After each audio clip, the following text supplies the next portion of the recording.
दोस्तों नमस्कार। राजस्थान के 3 राज्यसभा सीटों पर 27 फरवरी को चुनाव होने हैं।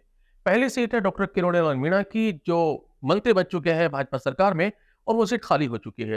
दूसरी सीट है डॉक्टर मनमोहन सिंह की, कांग्रेस की, और तीसरी है भूपेंद्र यादव की। दोनों का कार्यकाल पूरा हो चुका है और इन तीनों सीटों पर 27 फरवरी को चुनाव होगा। वैसे तो राज्यसभा चुनाव एक बेहद सामान्य प्रक्रिया है, लेकिन कांग्रेस इस बार राज्यसभा में राजस्थान से 78 वर्षीय सोनिया गांधी को भेजने की तैयारी कर रही है और इसी के साथ राजस्थान की राजनीति गर्मा चुकी है। सोनिया गांधी के राजस्थान से राज्यसभा जाने का क्या संदेश है, क्या मतलब है, इसका क्या असर होगा राष्ट्रीय राजनीति पर कांग्रेस की, क्या असर होगा कांग्रेस की राजस्थान की राजनीति पर, और इसके साथ ही भारतीय जनता पार्टी इस सारे प्रकरण को, यानी सोनिया गांधी को राज्यसभा में जाने को कैसे लेगी, कैसे बुलाएगी और किस तरीके से पेश करेगी, आज हम बात करेंगे इसी के ऊपर। सबसे पहले हम बात करते हैं सोनिया गांधी के राजस्थान से राज्यसभा जाने पर कांग्रेस की राष्ट्रीय राजनीति पर क्या असर होगा।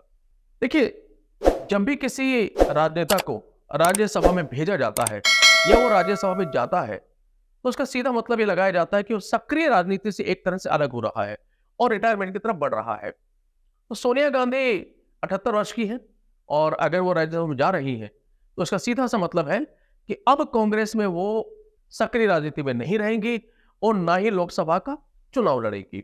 इसका दूसरा जो मतलब है वो सीधा सीधा कांग्रेसियों को संदेश है कि अब कांग्रेस की कमान पूरी तरीके से राहुल या प्रियंका या संयुक्त रूप से दोनों के हाथ में रहेगी। सोनिया गांधी का बहुत बड़ा रोल नहीं होगा और कांग्रेस के जो भी नीतिगत फैसले होंगे अब राहुल या प्रियंका के द्वारा लिए जाएंगे। रायबरेली सीट, जहां से इस वक्त सोनिया गांधी सांसद और लगातार जीतती रही है, वहां से अब जो भी चुनाव लड़ेगा यह माना जाएगा कि एक तरह से सोनिया गांधी का वो उत्तराधिकारी है। अब चुनाव दो ही व्यक्ति लड़ सकते हैं, ये अनुमान लगाए जा रहे हैं। एक राहुल गांधी, दूसरी प्रियंका वाड्रा। राहुल गांधी इसके पहले अमेठी से चुनाव लड़ते रहे हैं। देखना दिलचस्प होगा कि क्या वो रायबरेली से चुनाव लड़ेंगे। चुनाव जो भी लड़े, लेकिन यह नैरेटिव जरूर जाएगा कि सोनिया गांधी का उत्तराधिकारी होने की उसकी तैयारी है। और अब यह देखना बड़ा दिलचस्प होगा कि चुनाव कौन लड़ता है, राहुल गांधी लड़ते हैं या प्रियंका वाड्रा लड़ती है। अब बात करते हैं राजस्थान की राजनीति की कि सोनिया गांधी के राजस्थान से राज्यसभा में जाने पर राजस्थान की राजनीति पर क्या असर होगा। देखिए, राजस्थान की राजनीति अभी भी दो ध्रुव है। एक है अशोक गहलोत और दूसरे सचिन पायलट। अशोक गहलोत को परंपरागत रूप से सोनिया गांधी के नजदीक माना जाता है, लेकिन चूंकि सचिन पायलट के प्रियंका वाड्रा और राहुल गांधी से अच्छे संबंध है तो उन्हें भी इस नाते सोनिया का करीबी माना जाता है।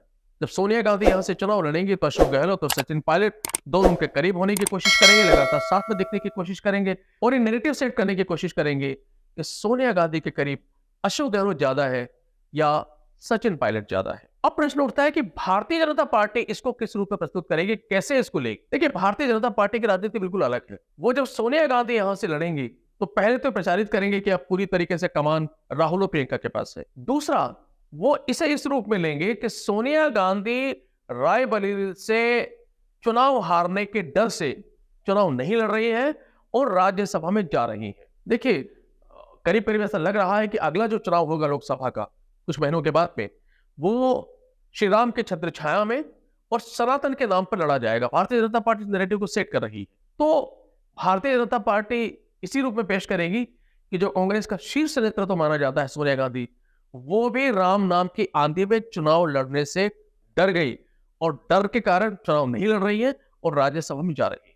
निसंदेह सोनिया गांधी अगर रायबरेली से चुनाव लड़ती हैं और एक पल के मान लीजिए हार जाते हैं तो कांग्रेस के लिए बहुत बड़ा झटका होता। इसकी धमक दूर तक जाती और संदेश दूर तक जाता, क्योंकि रायबरेली में सोनिया गांधी की परंपरागत रूप से सस्पेक्ट है और वो लगातार इसलिए जीतती रही हैं। लेकिन अब यह भी देखना दिलचस्प होगा कि जब उनकी जगह पर वहां पर राहुल गांधी या प्रियंका वाड्रा दोनों में से कौन चुनाव लड़ता है, या अगर कोई और भी चुनाव लड़ता है, तो क्या कांग्रेस उस सीट को बरकरार रख पाती है, उस भावनात्मक जो वहां पर लोगों के साथ एक कनेक्टिविटी है, क्या उसको बरकरार रख पाती है और चुनाव जीत पाती है, या फिर भारतीय जनता पार्टी वहां से अपनी चुनावी आंधी, जिसे वो आंधी कहेंगे आने वाले कल में, उसमें रायबरेली की सीट को उड़ा देती है।